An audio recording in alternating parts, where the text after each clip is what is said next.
The journey of transformation begins not with a mere intellectual pursuit, but through a profound encounter with the raw, unrefined suffering that so often remains hidden beneath the surface of our daily existence. The alchemists, those mysterious masters of ancient knowledge, spoke of this suffering as the prima materia, the essential raw material from which all transformation must arise. This is not the melodramatic suffering that we may lament or bemoan, but the real existential suffering that forces us to confront our limitations, our unresolved wounds, and the existential crises we often try to bury deep within.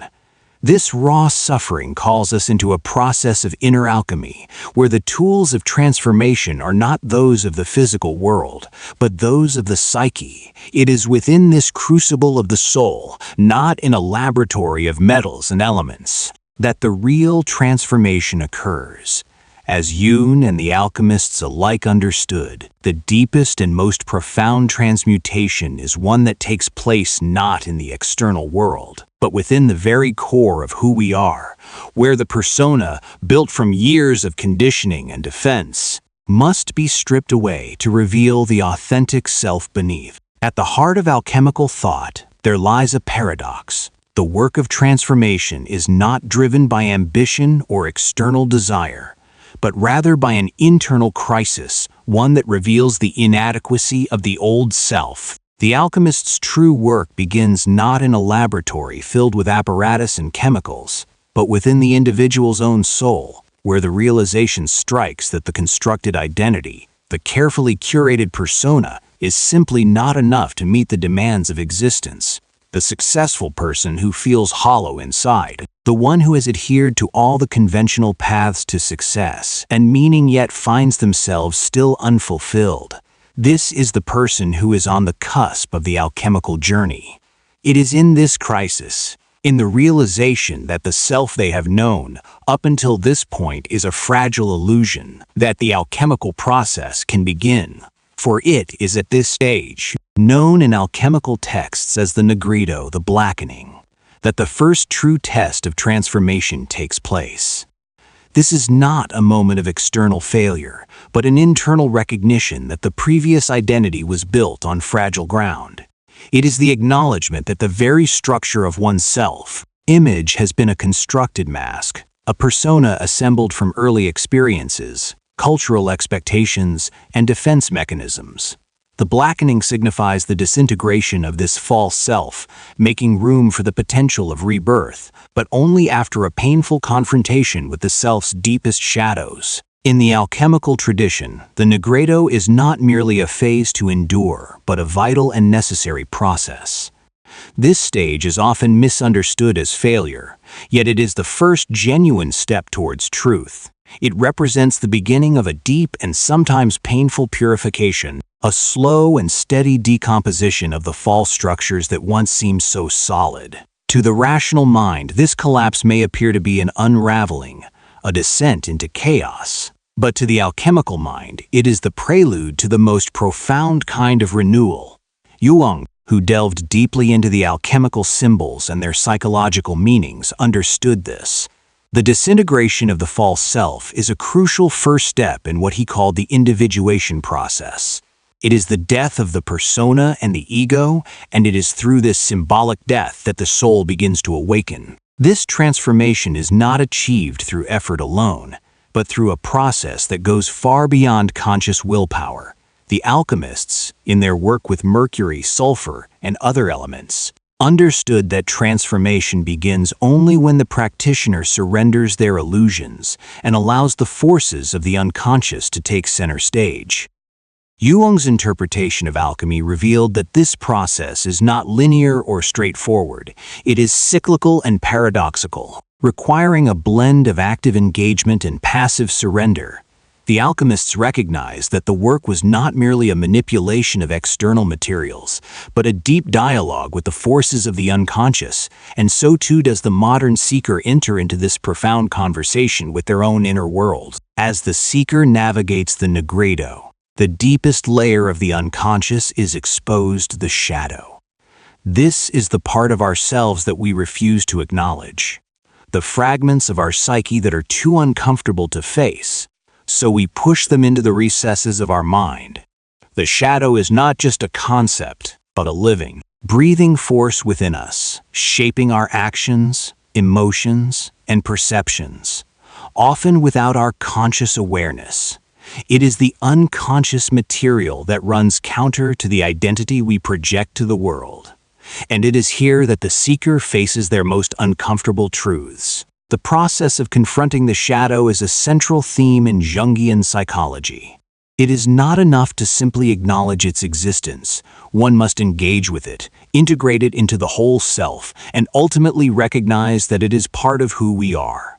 This confrontation is a painful and often humbling process. It requires the individual to see themselves not only as a figure of light, but also as a being of darkness, capable of cruelty, pettiness, and dishonesty. This is what the alchemists meant when they spoke of the torture of the metals, the grueling process of refining, purging, and reshaping the material within. But the alchemical process does not stop with the discovery of darkness. The Nigredo stage, while crucial, is only the beginning. The transformation that occurs through the shadow work is necessary for the alchemist to move into the next phase, the Albedo, the whitening. This is the stage where the soul begins to clarify, to sift through the remnants of the shadow, and to distill the essence of truth from the chaos of the unconscious. The Albedo phase, often referred to as the whitening, marks the transition from darkness to light, from confusion to clarity. After the turmoil of confronting the shadow, the seeker begins to experience a purification of their inner world. It is during this stage that the practitioner begins to integrate the subtler aspects of the unconscious, particularly the anima or animus, the contrasexual archetypes that mediate between the conscious and unconscious realms. These figures often appear in dreams, fantasies, or visions as idealized beings, the perfect woman or the wise man. Yet, as the alchemist's work progresses, they come to realize that these figures are not external beings to be projected onto others, but internal aspects of their own psyche.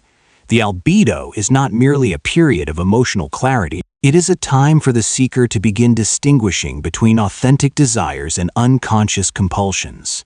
As Jung noted, one of the key aspects of the alchemical work is the recognition of the false projections we place onto the world and others, and the albedo marks the purification of these projections. It is during this stage that the practitioner begins to develop the ability to discern between true attraction and compulsive seeking, between genuine longing and the unconscious desires that have been shaped by past trauma, societal conditioning, and unresolved inner conflicts. This purification process requires what the Buddhists call bare attention, a mindful, detached awareness of one's thoughts, feelings, and desires without immediate identification or reaction.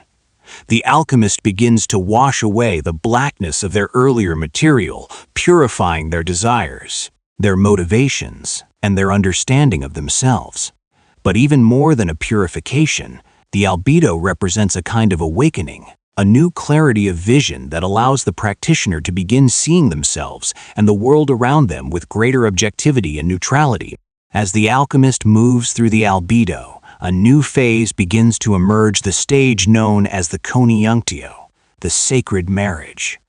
This is the most mysterious and profound part of the alchemical journey. It represents the union of opposites. The integration of what was once perceived as conflicting or contradictory forces within the psyche. In the alchemical tradition, the conjunctio symbolizes the marriage of the sun and the moon, the masculine and the feminine, the conscious and the unconscious. It is not the elimination or transcendence of these polarities, but their integration into a higher, unified synthesis. For the individual on this path, the conjunctio signifies the moment when the ego ceases its battle with the unconscious. No longer is the individual caught in a war between the rational self and the irrational self. Instead, they begin to recognize that these polarities are not enemies, but essential parts of the whole, each containing valuable wisdom and insight. The ego, the self that has long believed itself to be the center of the psyche, no longer tries to suppress or control the deeper, unconscious aspects of the personality. Instead, it begins to collaborate with the shadow, the anima or animus, and even the more primal forces that have been long repressed. This stage is not about abandoning one's individuality or personal identity, but rather about transforming it. It is the recognition that the masculine principle of action, logic, and direction must be balanced with the feminine principle of receptivity, connection, and intuition. The true coniunctio allows both forces to coexist in dynamic tension, generating creative energy and insight that was previously inaccessible. The integration of opposites in the coniunctio is not merely a theoretical concept, but a lived experience that transforms the very way the alchemist relates to the world. The union of the masculine and feminine principles is reflected not only within the individual, but also in their interaction with others and the external world. It is a process that brings about a greater acceptance of life's contradictions and complexities. The person who has undergone this alchemical marriage becomes more comfortable with paradox, able to hold seemingly contradictory truths without collapsing into cognitive dissonance. This newly integrated state of being is reflected in the Rubedo, the final stage of the alchemical work. In the Rubedo, the purified and clarified consciousness, now fully united with both the light and dark aspects of the psyche, is reintegrated into the world. But from a transformed center, the Rubedo is a state of embodiment, passion, and presence, a return to life. But this time with a new capacity for authentic living. The individual who has reached this stage no longer operates from unconscious compulsions or repressed desires. They have, in essence, become the philosopher's stone, the symbol of alchemical completion. Yet, the Rubedo does not signify an end to transformation. Rather, it marks the beginning of a new relationship with life. The alchemist who has reached the Rubedo now sees the world through the lens of transformation itself. Where once they might have seen suffering as something to avoid or endure, they now recognize that suffering can become a source of wisdom and creative energy.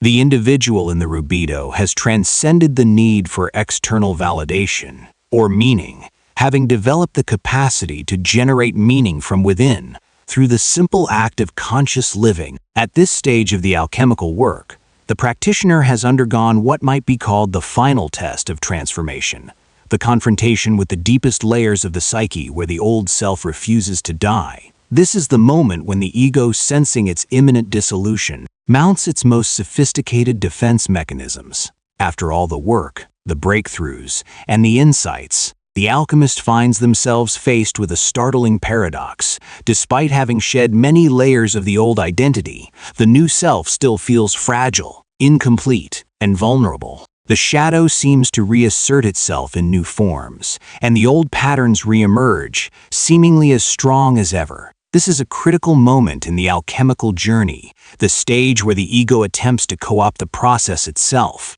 Rather than allowing for true transformation, the ego starts to manipulate the work, trying to turn it into a new achievement that can reinforce its sense of control and identity.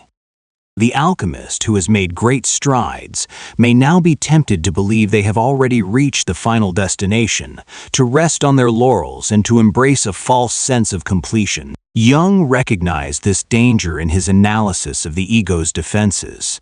He warned of the inflation that occurs when the ego identifies with the very archetypal forces that it has encountered in the process of transformation.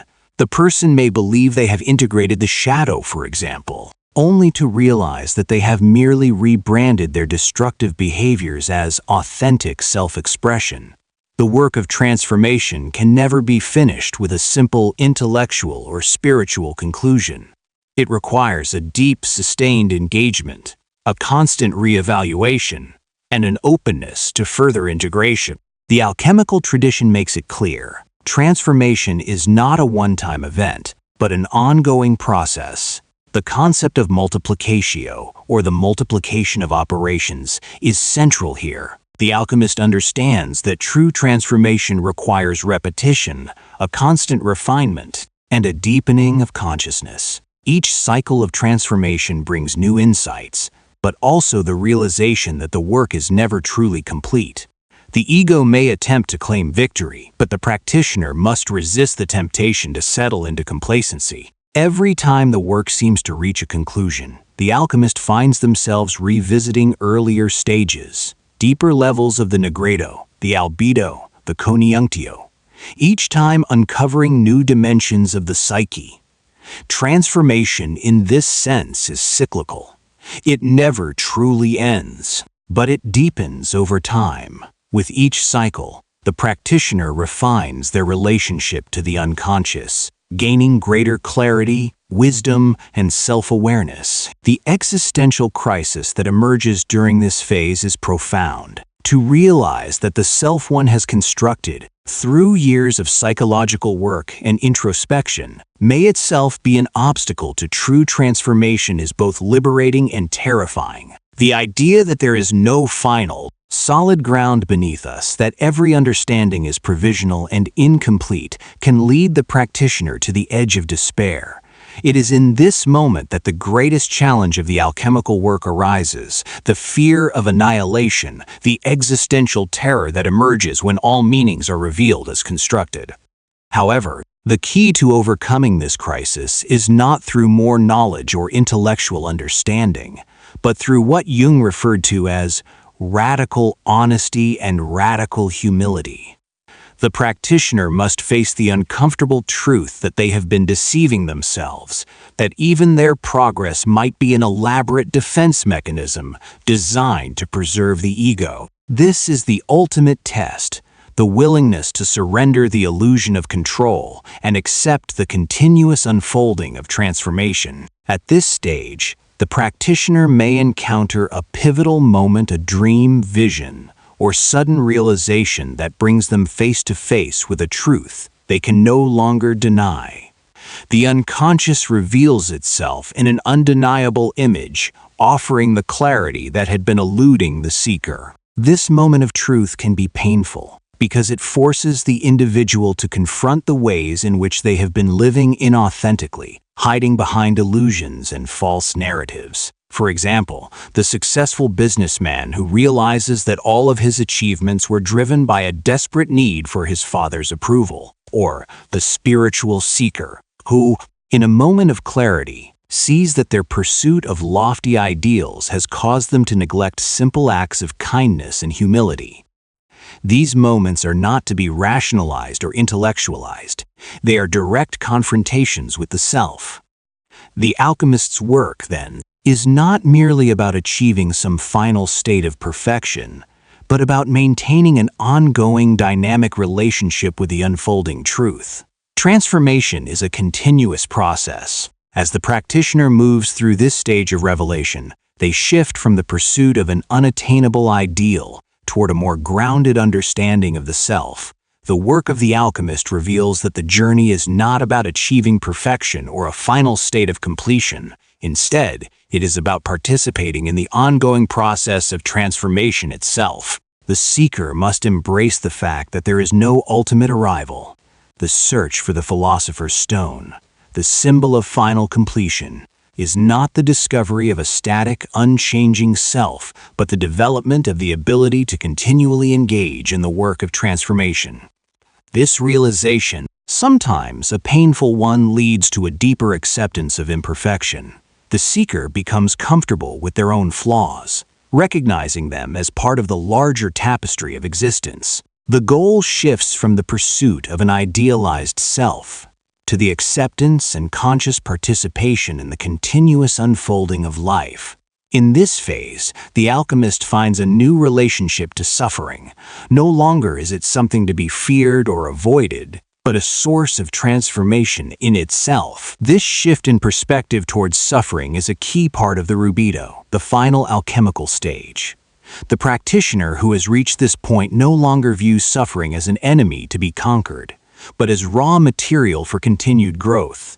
In alchemical terms, the Rubedo is the reddening, the phase where the purified self is reintroduced to the world, but from a transformed position. The alchemist's journey through suffering becomes a process of transmutation. What was once experienced as painful and limiting is now recognized as an essential part of the process of growth. The transformation does not make the individual invulnerable or impervious to hardship. Instead, it gives them a new relationship with suffering. Life's inevitable challenges are now seen as opportunities for further refinement. The person who has undergone this transformation does not shrink away from difficulty.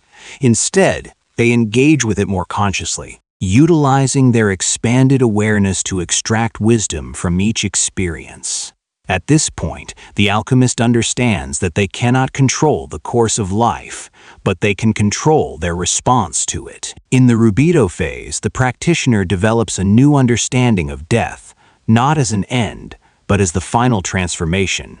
Having undergone numerous symbolic deaths throughout the alchemical journey, the individual now recognizes physical death as the ultimate dissolution, the return to the prima materia, the raw material from which life originally emerged. This understanding of death is no longer colored by fear or existential dread. Instead, it becomes part of a larger process of transformation that is continuous and cyclical. The alchemist's relationship to death mirrors their relationship to life itself, fluid, dynamic, and ever-evolving. They no longer feel trapped by the fear of annihilation, as they understand that death, like all aspects of existence, is part of a greater unfolding. The wisdom of the alchemist lies in their ability to hold both life and death simultaneously, recognizing that both are necessary components of the soul's journey. This profound shift allows the practitioner to move through the world with a sense of calm acceptance, grounded in the deep knowledge that all things, including suffering and death, are part of the transformation process. Ultimately, the alchemical journey culminates in the realization that transformation is not about achieving a perfected, static self, but about developing an ongoing relationship with the ever-changing forces within the psyche. The work of the alchemist, the process of confronting, integrating, and balancing opposites, does not create a flawless individual, but rather one who is deeply aware of their own imperfection. The integrated individual is not someone who has eliminated their shadows or neuroses, but someone who has learned to engage with them consciously.